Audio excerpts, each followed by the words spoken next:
and welcome to this video of me breaking down how to use MyFitnessPal. What I have done is I created a fake account on MyFitnessPal, and I'm going to walk you through step by step how to do it, what to do it, and why to do it. So let's get into it.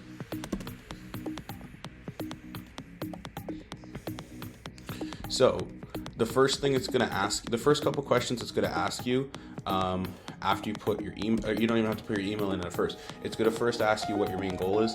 Obviously, for most of you, you're going to put your weight, lose weight. But to be honest, it doesn't matter what you put, because what they're going to give you, or the numbers that they're going to give you, is extremely inaccurate. So this, again, doesn't matter, but obviously you want to put in the most accurate thing.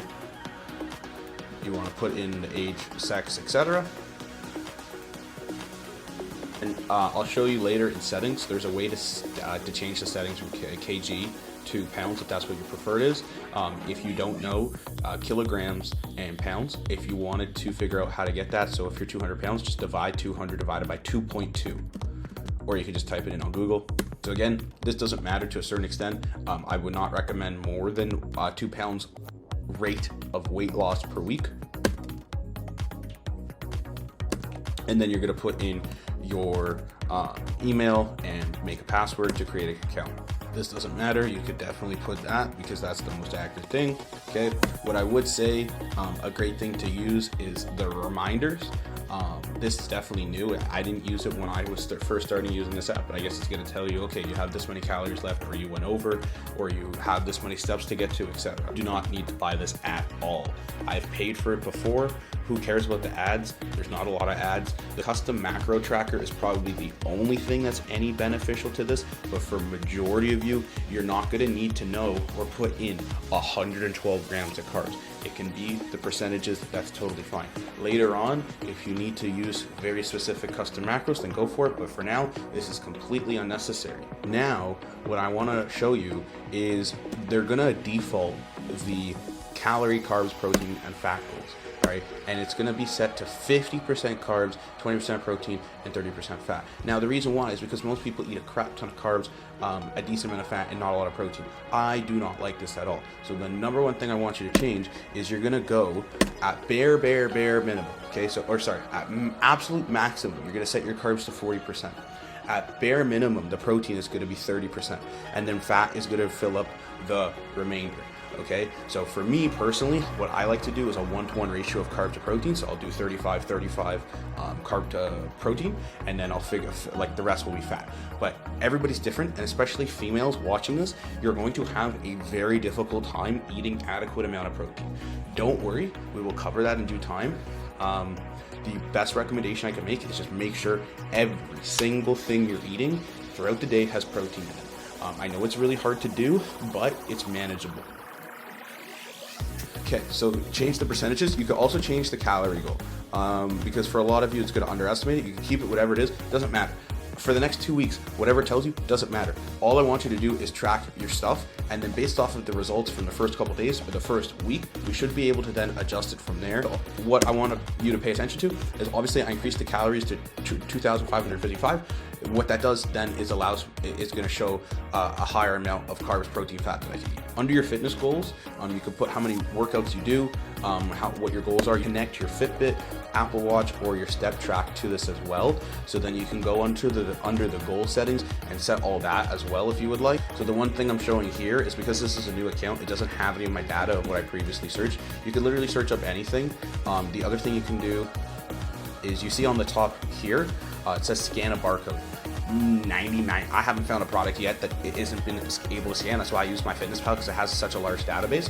So you literally just scan the barcode of that item, and then you could weigh it out, or whatever the nutrition fact label is on that item, it will be plugged into there. Obviously, if you have any questions, you'll let me know. Okay, so I just typed in apple, and apple is subjective, depends how large, medium apple, whatever. That's a whole subject for another day. These 3 tabs, my meals, my recipes, my foods, I'm going to show you in a second. I'm going to log into my actual account that I use. So this is it for the fake account. The only other thing left to show you is if you go to edit profile, you can then change the time zone, not like it matters, and you can change the units. So it's set to, like, I guess, not North American units, but you can set it to feet and inches instead of centimeters. You can set it to pounds instead of calories. You can set everything. Like, it doesn't matter, whatever your preference is, okay? And you don't need to upload a picture if you don't want to, but yeah. Now I'm gonna log out and go to my other thing. So this is the actual MyFitnessPal that I use. I've eaten 2,200 calories as of today. I'm gonna skip to tomorrow because it's a blank slate, but what I want you to note is you'll see in a second, right? So if I go to My Foods, what I do a lot is I order Chipotle, and then a quick hack for you is you can type in Chipotle nutrition calculator and then type in exactly what you ordered, and boom, there you go. So then you can go and create you could create a food, right? So this one, Chipotle steak, no cheese, no rice, 650 calories, bang, right? You can go to, so that's just for reference, and then they hear the macros, right? Then you can go to My Recipes. So My Recipes are a bit different than My Foods. If you go onto their desktop, or you could put it here, you could literally word for word put the recipe in, and then it's going to give you it. So the video, like you see almost everything that I put here, I've actually put on Instagram. So like the mini egg cookies, that's how I get the macros for it. I put the recipe word for word, gave me the macros, I adjusted it slightly. The bacon French toast thing, I put that, it's on Instagram as well. Where is it? See, 1 serving, etc. A lot of the stuff in my ebook is on here. That's how I get the macros, right? So, like the protein ice cream, Cajun fried, etc., etc. Okay, and then if you go to My Meals is really stupid. Just make a recipe or a food. The meals is only for like, for example, I've been experimenting. I bought this really cool ice cream machine. So the base is the same, but the mix-ins are different. So, anyways, I don't need to go too in depth on this. If there's any questions, obviously, with this, you'll let me know. Or if you need any help with anything of this, let me know. I can also make more in-depth breakdowns of each section, but this gives a pretty good insight. Okay, so that breaks down the entire video, and for the most part, a pretty in-depth breakdown of how to use MyFitnessPal, why, and now the why to use MyFitnessPal. Obviously, is to keep you accountable. They did a study actually with nutritionists and dietitians to track their calories just by their head.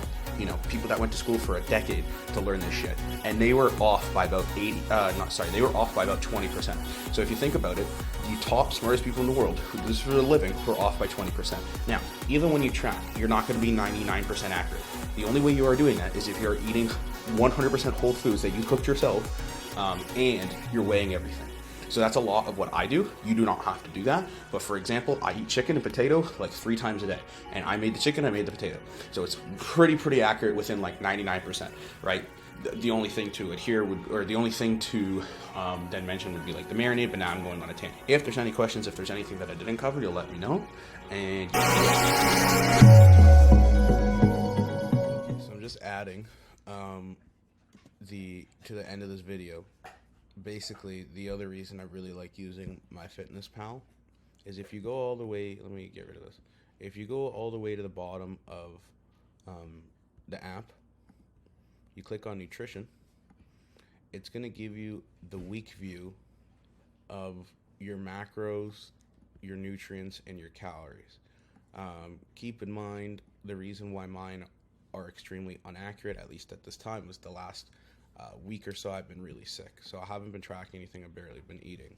But if you go to the top of the page and you click this, where it says week view, you can do it by day, you could do it by week, or you could change the date. Okay, so if you go by week view and you track everything, it's going to give you the breakdown of how many carbs, how many fat, how many protein for your macros. It's also going to do that for your nutrients, like your fiber, your trans fat, mono fat, etc. You could change the date if you want, and then it's also going to do that for your calories. So it would tell you, okay, this is your net average calories. Here's your weekly total for the like if you did, if you ate 2,000 calories every day, it'll tell you 14,000 calories. Then it'll tell you what your net average is and your goals. This is all really helpful data for me. When you're doing a check-in, it'd be great if you could add it, but it's not super necessary. I think that's it. Yeah.